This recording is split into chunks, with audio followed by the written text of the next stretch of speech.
আমার যদি দুটি পান্থা যদি রাখতে তাও তো আমি এখন খাইতাম। আমার যে গা কাঁপতিছে খিদে লাগে। পারলে বয়স হয়েছে এখন একটু পেটটা একটু শুকায় রাখেন। আর তাছাড়া বাড়িতে তো বাজার নেই, বাজার আনতে হবে তো। তখন থেকে অপেক্ষা করছে আপনি আসবেন, বাজার করবেন, তারপর রান্না করবো, তারপর খাইতে দিব। দুই সপ্তাহখানে তাতে কি হয়েছে? হ্যাঁ, এখানে দাঁড়ান, বাজার ব্যাগটা নিয়ে আসি, বাজার করলে আসলে রান্না করবো, তারপর খাবেন। আমি তোমার পায়ে ধরি, তুমি আমাকে বাড়ি ফেলে বাড়ি করে দিও না বৌমা।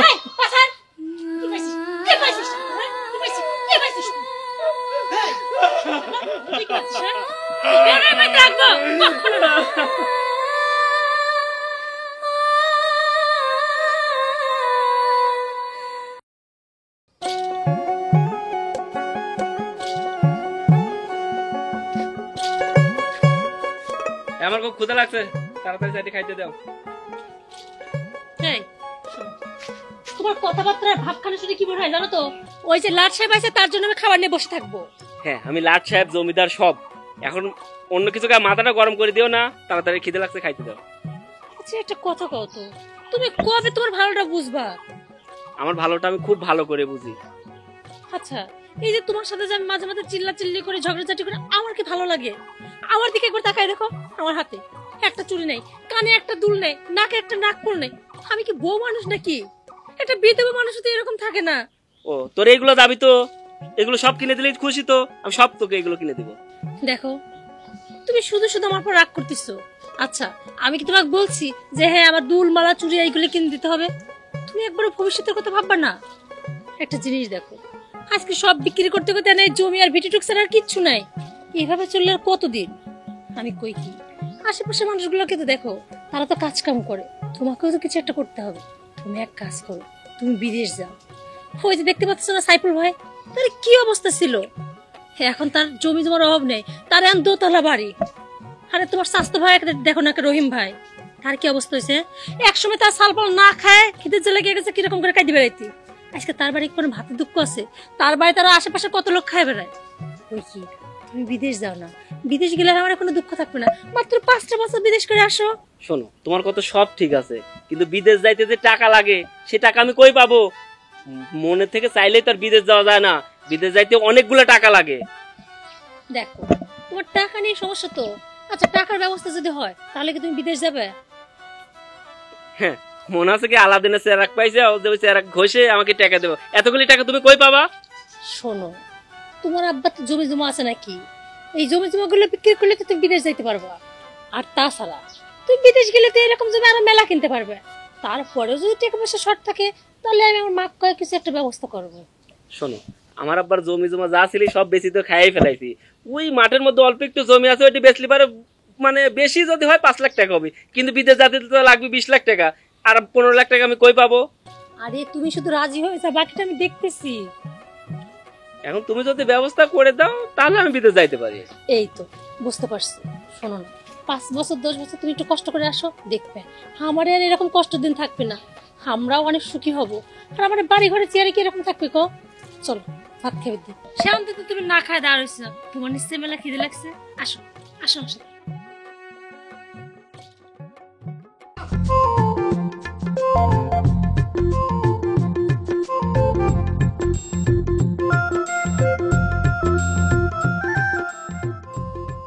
আম্মা, আপনি যদি আমাকে টাকাগুলো না দিতেন তাহলে কিন্তু আমার বিদেশ যাওয়া হইতো না। এটা কেমন কথা? টাকা দেবো না কিসের জন্য? তোমাকে আমি জামাই মনে করি নাকি? তোমাকে আমি নিজের ছেলের মতো মনে করি। আর এইসব করে লজ্জা টজ্জা দিও না তো। আপনার মতো শাশুড়ি পায়া আমি কিন্তু নিজেকে অনেক ধন্য মনে করি। সূচনা, আমি তো বিদেশ চলে যাচ্ছি, আমার বাবাকে তোমার হাতে রেখে যাচ্ছি। জানো, এই পৃথিবীতে আমার বাবা ছাড়া আর কেউ নাই। খুব ছোটবেলায় আমার মা মারা যায়। তুমি তো এবারে আসার পর দেখছো আমি বাবাকে কত রকম জ্বালাই, কোনো কাজকর্ম করতাম না, শুধু ঘুরে ঘুরে বেড়াইতাম। তারপরেও বাবা কিন্তু আমাকে কিছু বলেনি। তাই আমি বলতেছি কি, আমার বাবাকে তুমি দেখে রাখো। সোহেল, তুমি এইভাবে কেন বলতেছো? আচ্ছা, উনি কি শুধু তোমার বাবা, আমার বাবা না? আর তুই কিভাবে ভাবলা যে আমি বাবাকে দেখে রাখবো না? শোনো, বাবাকে নিয়ে কোনো চিন্তা করবে না, আমি আছি তো। বাবা, তোমার বৌমাকে তোমার কাছে রেখে যাচ্ছি। কখনো তুমি বৌমা মনে করবা না, মনে করবা তোমার একটা মেয়ে। তুমি সবসময় দেখে শুনে রাখবা। আরে বাবা, আমি তো মেয়ের মতোই দেখি। আর শোন বাবা, তুই যাচ্ছিস বিদেশ, নামাজ কালাম পড়িস, আল্লাহ ডাকিস। বাপরে, তুই ছাড়া তো আমার তো কেউ নাই জানিস। তুই যাওয়ার সময় এরকম কেউ কান্নাকাটি করে? মারে, আমার যে কি ব্যথা মা জানিস না। ও তো আমার একটাই ছেলে, আর তো কেউ নাই ও ছাড়া। বাপ, তুই দেখে শুনে কাজকর্ম করিস, কি কাজ পাবি আমাকে জানাস যে আমি এই কাজ করি। আচ্ছা আব্বা, আমার জন্য দোয়া করো। আচ্ছা বাপ, যাও। জামাই বাবাজি, এই যাওয়ার সময় কান্নাকাটি করাটা তো ঠিক না, তাতে যাত্রা ভালো হয় না, বুঝতে পারছেন? আর বেয়াই, এই কান্নাকাটি করার কি দরকার? টাকা পয়সা তো তেমন একটা আপনার খরচ হয়নি, যা দেওয়ার তো আমিই দিছি, ব্যথাটা আমারই বেশি। কিন্তু দেখেন, আমি কিন্তু কাঁদতেছি না, আমি কিন্তু শোকে পাথর হয়ে রইছি, কারণ আমার জামাই প্রতিষ্ঠিত হবি।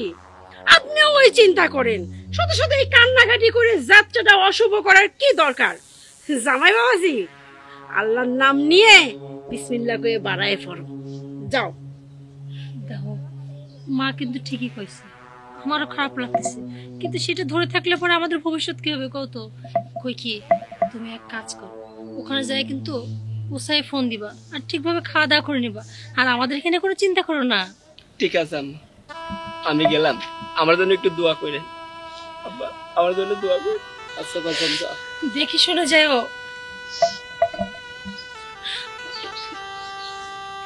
আব্বা, আপনি কান্নাকাটি করেন না তো, আপনি কান্নাকাটি করলে আমার নিজের কি ভালো লাগবে বলেন? চলেন ভিতরে, চলো মাস।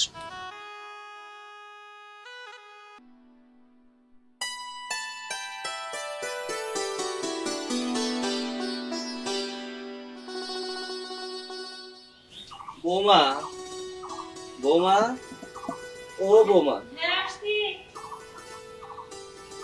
কি হয়েছে নাকি? হ্যাঁ, তখন থেকে চিল্লাচিল্লি করতেছে। আরে বাবা, সকাল ভোরে গেছি কাজে, বেলা হয়েছে কত, আমার তো খিদে লাগছে মা। ও, খিদে লাগছে না? কিন্তু খাওয়া দাওয়া তো নয় আব্বা, যা ছিল সব খেয়ে ফেলছি, আর বাকি যেটুকু বাচ্ছিল ওইটুকু তো কুকুর বিড়ালকে দিয়ে দেওয়া হয়ে গেছে আব্বা। এখন আবার পরে যখন রান্না হবে তারপর খাওয়ার দাওয়ার। মারে, আমি তো একটা মানুষ, সকালবেলা কাজে গেলাম, আমার যদি দুটি পান্তা যদি রাখতে তাও তো আমি এখন খাইতাম।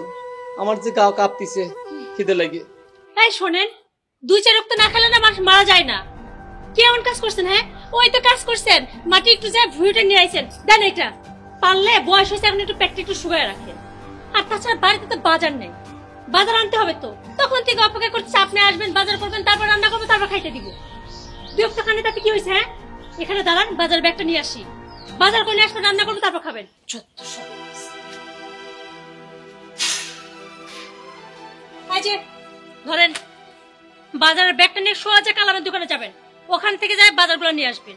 আর প্রতিদিন তো আপনাকে বলে দিতে হবে না কি কি বাজার লাগবে। যান। আচ্ছা মা, আমি যাচ্ছি। সবসময় পাইছে শুধু নেকা কান্না, অসহ্য লাগে। এই এতক্ষণ দাঁড়ায় দাঁড়ায় কোনো কথা না কয়ে তোর এই বলিগুলি শুনতেছিলাম। এই, তোর মাথায় বুদ্ধি শুদ্ধি কবে হবে রে? আমি আবার কি করলাম? কিচ্ছু করনি সোনামাই না, কিচ্ছু করনি। আমি খালি বলতেছি কি, এই আপদ তুমি কতদিন ঘরে পালবা? মা, উনাকে তো আমি বসায় বসায় রাখতেছি না, উনাকে দিয়ে তো বাড়ির সমস্ত কাজ করাচ্ছি, তাহলে সমস্যা কি? কোনো সমস্যা নাই। সমস্যা কি তুমি তো বুঝবা না, তোমার এই খোলা মাথায় কিচ্ছু যাবে না। আরে বাবা, সমস্যাটা কি সেটি তো খুলে বলবা। আরে এই বুড়াটাক যে তুই এই বাড়িতে রাখছিস, হ্যাঁ, 2 দিন পরে যে বৃদ্ধ হবি, হ্যাঁ, বিছনায় পড়ে যাবি, পিশাব পায়খানা করবি, এগুলি কে পরিষ্কার করবি? তুই। মা, আমি তো এইভাবে ভেবে দেখিনি। তা ভাববা কেন? তার জন্য তো তোমার মা আছে বেঁচে। মা শোনো না, বলতেছি কি, তুমি বলো না, তাহলে এখন কি করব? তোমার মাথায় তো কিচ্ছু নাই, তাই না? শোনো মা, টাকা পয়সা খরচ হোক সেটা আলাদা ব্যাপার, কিন্তু এই গোমত না আমি চিনতে পারবো না, আর ওনার সেবা আমি করতে পারবো না। তার বুদ্ধিটা নিয়ে, হ্যাঁ বলো। এখন এইভাবেই খোলা মাঠে বুদ্ধি দেব না তোর কানে কানে বুদ্ধি দেব, তুই বল। আচ্ছা বলো না একভাবে।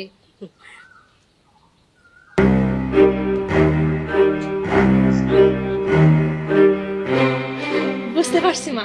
আচ্ছা ঠিক আছে, তুমি কোনো চিন্তা করো না, তুমি যেভাবে বলছো না ঠিক তোমার কথা মতোই কাজ হবে। দেখো, দেখবো নে কত পারেন। আমি গেলাম। আচ্ছা ঠিক আছে। তোর সত্যি আমি বোকা, সবসময় মা শুধু আমাকে রাগ করে, এই বুড়োটার জন্য যথেষ্ট। দেখো তুমি আমার বাড়ি- শোন, তোর মতো চোরের এই বাড়িতে কোনো জায়গা নেই, বুঝতে পারছিস? দেখো বৌমা, আমি চুরি করিনি। এই, কি দেখবো, হ্যাঁ? কি দেখবো? আমি চুরি করিনি, বিশ্বাস করো বৌমা। আমার এই গ্রামে জন্ম, আমি এই গ্রামে বৃদ্ধ হয়েছি। এই গ্রামের কোনো মানুষ কবির পারে না যে আমি চোর। আমি চুরি করিনি বৌমা। শোন, তুই একটা চোর চোর চোর, তোর মতো চোরের না এই বাড়িতে কোনো জায়গা হবে না, বের হয়ে এখান থেকে। বৌমা, আমি তোমার পায়ে ধরি, তুমি আমাকে বাড়ি ফেলে বাড়ি করে দিও না বৌমা। এই, পাছার! কি পাইছিস? কি পাইছিস টাকা, হ্যাঁ? কি পাইছিস? কি পাইছিস? কি করছিস, হ্যাঁ? তোকে আর এই বাড়িতে রাখবো? কখনো না।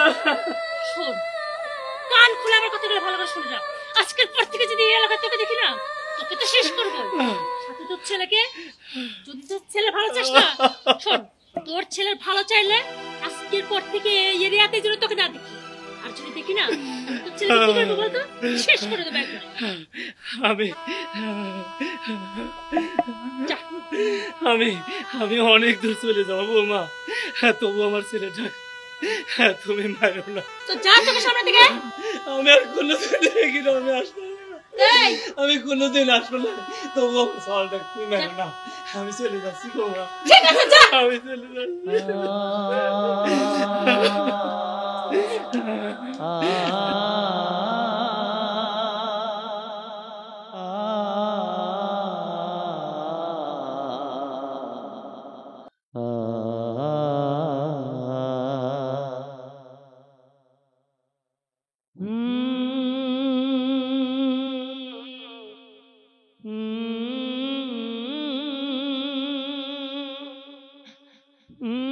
ওরে বিটা, ওরে গ্রাম, ওরে গ্রামের মানুষ, তোমরা থাকো, আমি চলে যাচ্ছি। আর কোনোদিন এই গ্রামে আমি আসবো না, কোনোদিন আর আসবো না।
আরে তুমি,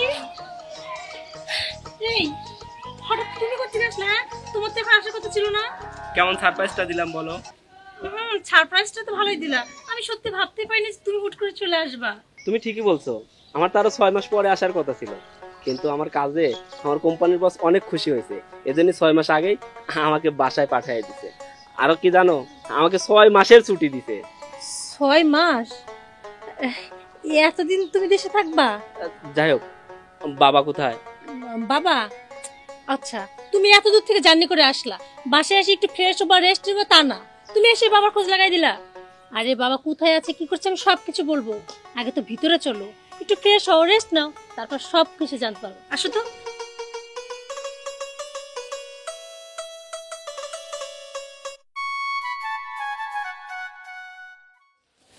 মা, ও মা, এইদিকে শোনো না, একটা বিপদ ঘটে গেছে তো। কিসের আবার বিপদ? আমি হঠাৎ করে তোমার জামাই দিতে চলে আসছে, এখন আমি তোমার জামাই কি বলবো? ওতে এসে জিজ্ঞাসা করতেছে ওর বাবা কোথায়। আমি তো বলছি তুমি আগে ফ্রেশ হও, রেস্ট নাও, তারপর দেখতেছি। এখন মা কি হবে? ইস, এত চিন্তা করিস না তো, তোর মা আছে না, চল যাই, তোর মা সুন্দর করে বুঝাই দিচ্ছি, চল। সূচনা, হ্যাঁ আসছি। ওই দেখো মা, দেখো কিন্তু তাড়াতাড়ি এসো। চল তো তুই।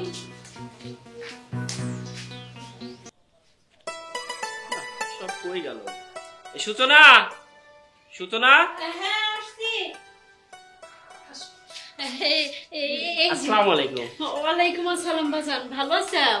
আম্মা, আমি ভালো আছি, আপনি কেমন আছেন? আলহামদুলিল্লাহ ভালো আছি।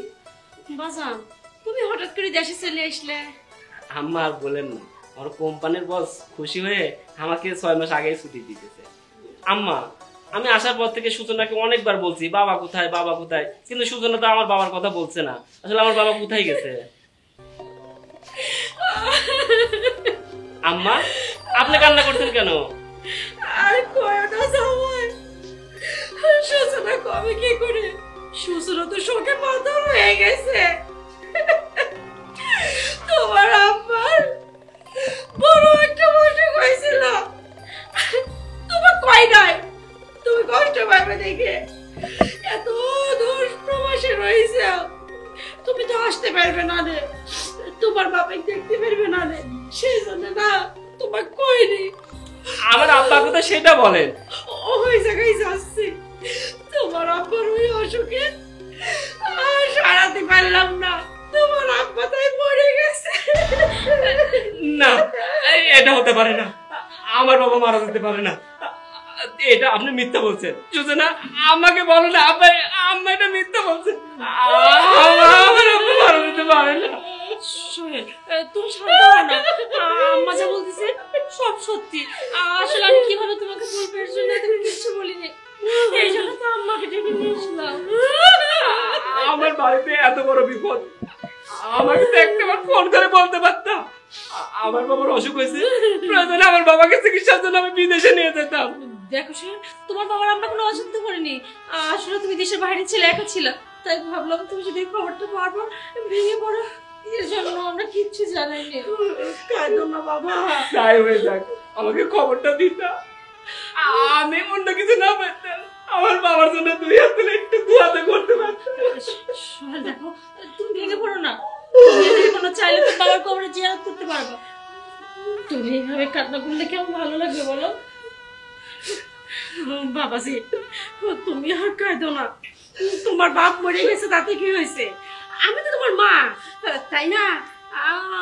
আমার ভালোবাসবে, মায়ের মতো ভালোবাসবে, আমি তোমার যত্ন নেবো, কাঁদে না বাজান। বাবা, দেখো সোহেল, তুমিও যদি এভাবে কান্না করো কিরকম লাগে আমার বলো? শোনো, আমি তোমাকে বাবার কবরে নিয়ে যাবো। বাবা আমার তো এখন কোনো কিছু করার নেই, বাবার কবরের পাশে গিয়ে শুধু দোয়া করা ছাড়া আমার আর কিছু করার নেই।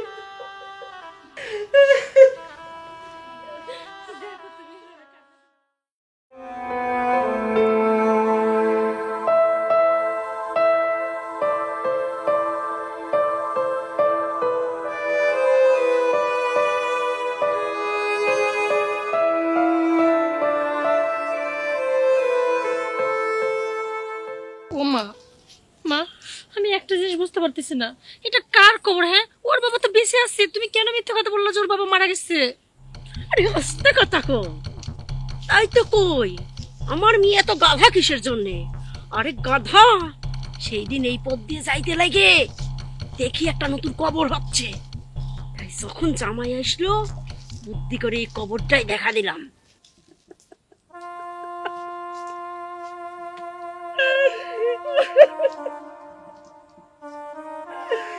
বাবা, আমাকে তুমি মাফ করে দিও বাবা। তুমি যখন বেঁচে ছিলে তোমার জন্য আমি কিচ্ছু করতে পারি নাই বাবা। আমি বাড়িতে ছিলাম, কোনো কাজ কর্ম করি নাই, শুধু ঘুরে বেড়াইছি, কখনো তুমি আমাকে জোরে করে ধমক দাওনি। বাবা যে কত বড় বট গাছের ছায়া সেটা আমি ওই দূর প্রবাসে যে বুঝতে পারছি। আমি যখন 18 ঘন্টা ডিউটি করছি, আবার বাসায় এসে নিজে রান্না করে খাইছি, তখন বুঝতে পারছি বাবা তুমি আমার জন্য কি ছিল। তখন আমি ক্লান্ত হয়ে যাইতাম, তখন তোমার কথা মনে হইতো। বাবা তুমি আমার জন্য এত পরিশ্রম করে বাড়িতে আসতাম, আমি তোমাকে নির্যাতন করতাম।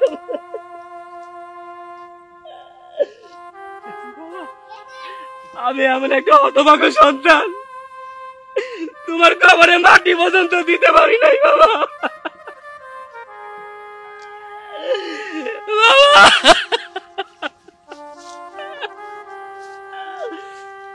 বাবা বাবা তুমি আমাকে মাফ করে দাও বাবা। তুমি বাইরে বেঁচে থাকতে আমি তোমাকে কোনো কিছুই করতে পারি নাই, তোমাকে কোনো ভালো ড্রেস কিনে দিতে পারি নাই, আমার কাছে টাকা ছিল না। জানো বাবা তোমার ছেলের এখন লাখ লাখ টাকা, অথচ বাবাকে একটা বান্ধবী কিনে দেবো, কিন্তু সেই বাবাই আমার নেই।